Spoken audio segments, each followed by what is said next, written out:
Second part of Part 2, Question 4, Article 1, on the definition of faith. Well, you gotta have faith, but what is faith? It is a theological virtue. That is, along with hope and love, and without faith we know that it is impossible to please God. But what's the definition? Well, it's a kind of knowing, but what separates faith from opinion, or suspicion, or doubt, from intuition, from science? Well, how about this? Hebrews 11:1. Faith is the substance of things to be hoped for, the evidence of things not seen. Sounds familiar and sounds nice to me, but it can't be a good definition.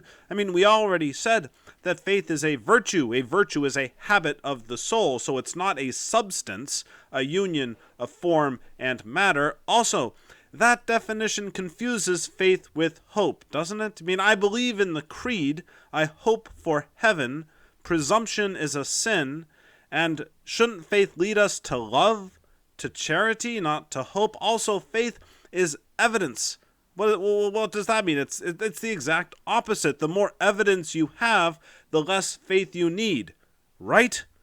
Well, not only is this definition confused, it's nonsensical. How can you have evidence that is not seen? To see is to know. If something is unseen, then you're pretty much just making it up. Here's a better definition of faith. How about this one? Faith is being so self-deluded that you believe your own fairy tales. Thomas responds, according to the saint, faith unites the mind, the will, and the theological virtues. The quest for truth, that's the mind, the choice to do good, that's the will, and the grace we need to achieve these things. Thomas speaks of, quote, the assent of faith, the rising of our hearts, the rising of our minds to God, the making of our life into a prayer. And by a substance, Paul means not a union of form and matter, but substance as the exemplar of a genus, the first principle in that genus that contains all the others. We assent to God as God. We believe what God has revealed to us about himself because of who he is. And God cannot fit into any genus. We know that. We've seen that before.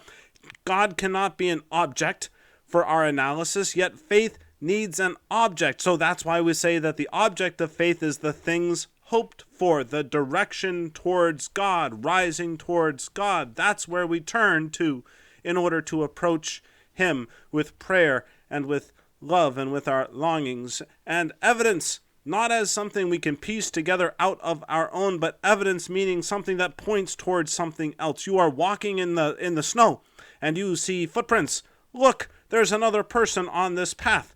Well, you say that, you're pointing at the footprints. The footprints are not a person, but they point towards the reality of the person, just as the truths left by Jesus, the symbols of faith, point towards the person of Jesus, point towards God.